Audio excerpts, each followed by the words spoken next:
Okay, so this is primarily for my family, maybe can be shared at some time with some friends. Uh, but I just got to thinking, eh, has not been that uh, interesting of a life, but I'll have to admit there's some periods in the life here that have been uh, kind of unusual. Maybe some things are even extraordinary, depending on person's point of view. It's currently right now March 17th, 2020. We're in the midst of the coronavirus issue, and hopefully that'll be resolved fairly quickly. But let me just go back real quickly to, I don't know, how does somebody do this? Gosh, like what's the first thing I remember? Um, it's interesting as an infant. Apparently, you don't remember much about being an infant. So, what is some of the first things I remember? Well, I don't particularly remember the first home that I apparently was uh, in after being born. I came into a family that there was already two other living children. I think my mother had had a miscarriage with their first pregnancy, and then my brother Neil was born, then my brother Larry, and then myself. Um, Somewhere along the line, there'll be some addition, but that'll that's kind of a different story, and that'll be for another day. Um, but I do remember a, eventually when we moved to what it was Mountain View Acres in California, little tiny small community. All they had was a bar and a little small grocery store. So we moved to Mountain View Acres, and I can remember distinctly a lot about that place we lived. It basically was, I think, um, my parents bought was like a garage, just, might have been an auto garage or something like that, doing auto repairs or whatever. And it was just one big giant room. Uh, but eventually there was I think a bedroom was added, and, you know, the parents and all three of us boys, we all slept in that same bedroom. There was a little tiny uh, room, was just standing room only for a toilet, standing or sitting. And I think there was just kind of like a curtain draped. So that was probably just another thing that was added, or might have been there from it being a garage. Just a hey, got to have a toilet. I can remember we were taking uh, baths in this, the big galvanized metal tub, something that would hold like about 20 gallons of water or something. We even took baths outside in the bathtub, kind of this outdoor bathtub. And I can remember some evenings we were sleeping outside uh, on a bed and mattress outside. I don't know if that was for fun or it was just because the weather was nicer outside at that time. It was a desert, so there wasn't that many bugs, but you did have, eh, snakes and tarantulas and stuff like that crawling around. But so the only thing I remember about possibly the first home, I know my mama talks about it, that basically it was a chicken coop that they had rented, I guess, probably didn't buy it, but they turned the chicken coop into a livable uh, place. And I remember faintly something that might have come from that, and that was, my father, he worked at the rock quarry where they mined rocks to uh, make concrete primarily, and they used a lot of dynamite. And the dynamite boxes was these boxes about yay, and they had this nice dovetail construction on the corners for strength. And all I can remember is there was a wall, I believe, that they had basically covered as possibly like the room or place where I was sleeping. I would look up and I'd see all this dovetail and all these words that I probably couldn't read. Probably was saying things like explosive. uh, and so that was just kind of like this faint memory. I may not have it right, but it's kind of there. So I'm going to stick with that. Um, Life at the bigger house, the garage out on Dos Palmos, um, was nice. We had a lot of room to run and play. We had our bikes and little other pedal toys. Um, I can remember our father. You know, he taught us some funny things. So he would hook up a bunch of ropes to the back of this old car, and then he would hook us up to our tricycles and wagons and all kinds of other contraptions that we had for uh, playing and getting about. And he would drive us in circles around the house. And there were tip overs and there were crashes. It was all good fun and nobody got hurt. That was a part of okay, how do we make the best of what we got here out in the middle of the desert? It was very sparsely populated out in that area, and it was truly desert. We just had main vegetation was tumbleweeds, and I think it was about I think it was about first or second grade, probably second grade, that we moved um, just probably like a mile away to Gravilla Road, still in Mountain View Acres, which is just outside of Victorville, California, and uh, had a neighbor, the Abernathys. There was Mark, who was my age, same grade as me, and there was David that was Neil's age, same grade as him. And we all became pretty fast friends. My mother encouraged and tolerated all of us getting into music. Um, Neil, me, and Larry, we all played wind instruments, saxophone, clarinet. Larry also played the oboe, and I played the bassoon. Neil on alto sax, I on tenor sax. Our neighbor uh, David playing the tuba, Mark the trombone. So we'd get together, make some horrible noise. Uh, good friends, good friends, and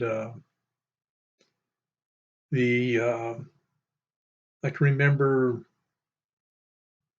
the school got built out there just like a less than a mile from us, and so the school was that we're going to the grammar school uh, out that way.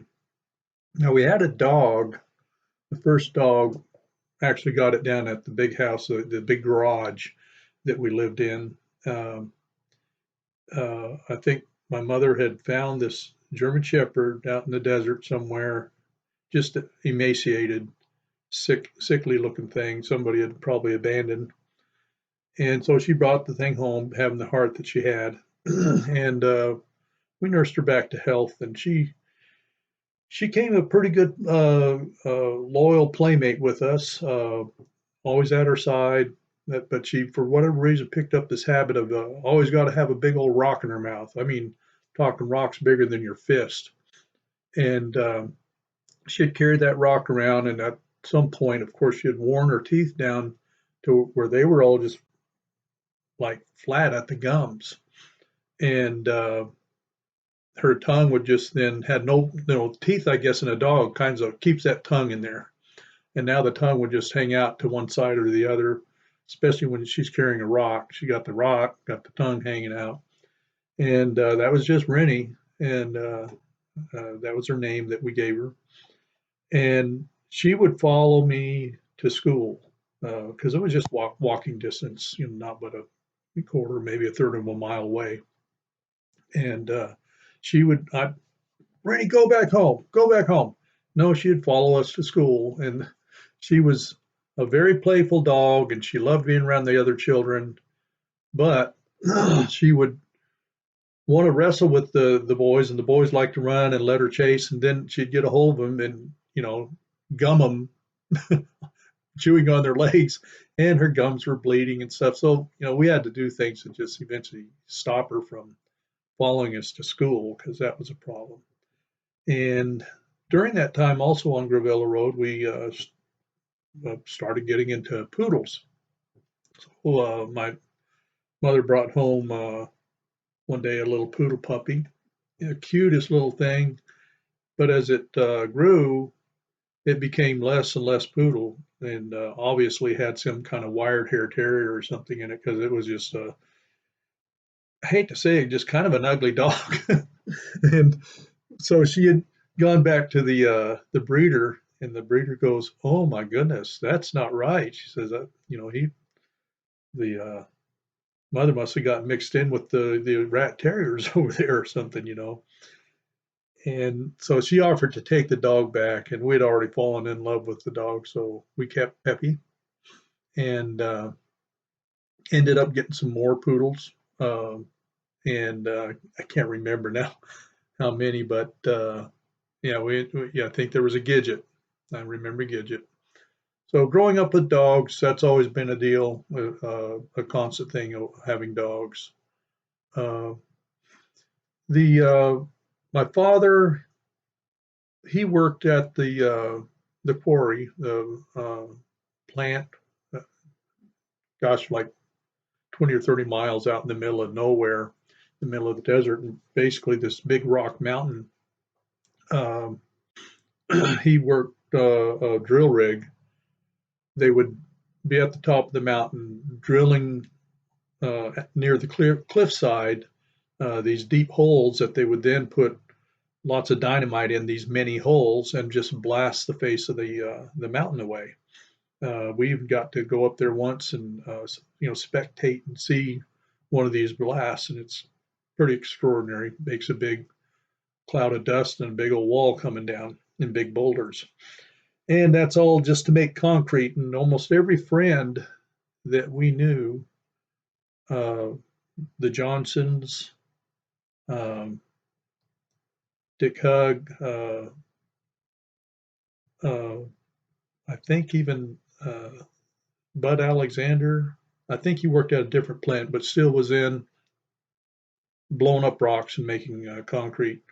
So a lot of her friends, that was a major employer uh, for a lot of the people that we knew. Um, my mother primarily worked as a waitress most of the time, getting those tips, and she was good at it. Kept us in musical instruments.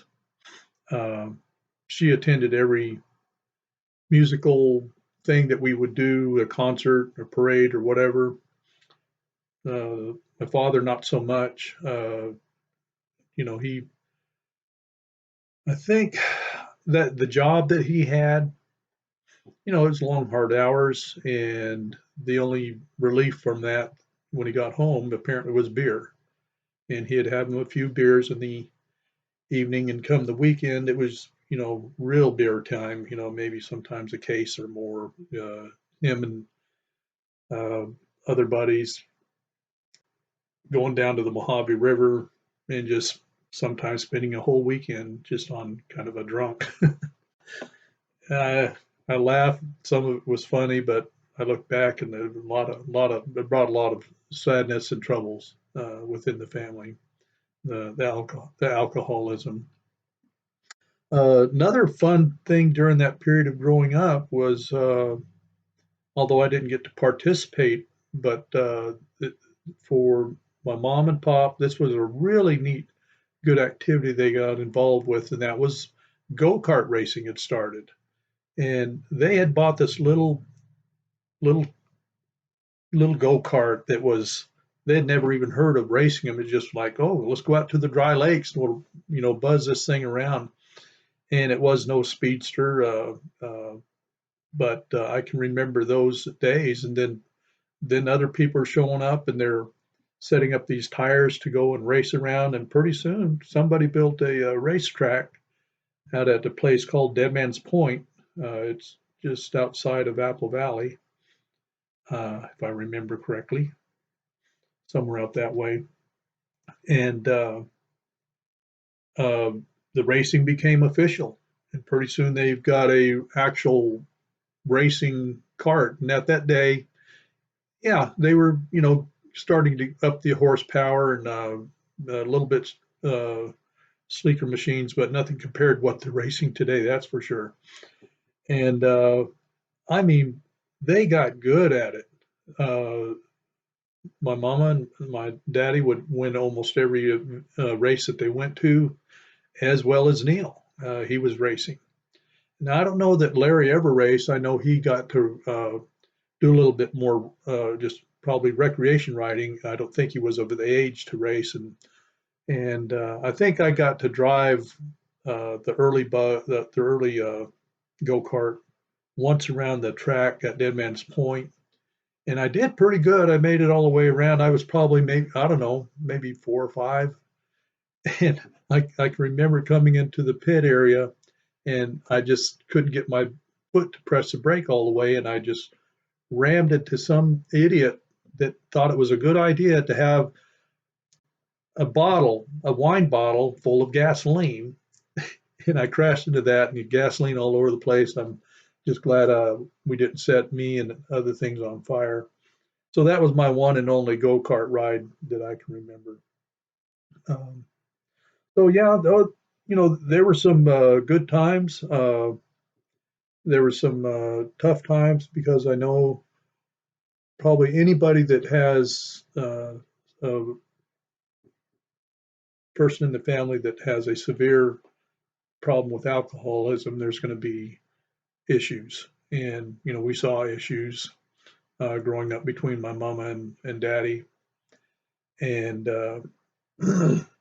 Ma would sometimes try to drink, uh, try to keep up, and she wouldn't. She would get sick and vomit, and it was just, this kind of tomfoolery going on. And I don't know that we ever got used to that. It wasn't fun to see. Um, so yeah, that's just kind of a rundown on the early days, how it all got started, and then maybe I'll make another video that'll go on from there, explaining, you know, how what we all did growing up, going to school, meeting girlfriends, and all this kind of stuff. And yeah, so keep this under 20 minutes. Okay, well, we'll see if I'll return and make another one in a couple of days, and we'll see how this goes. So, signing off.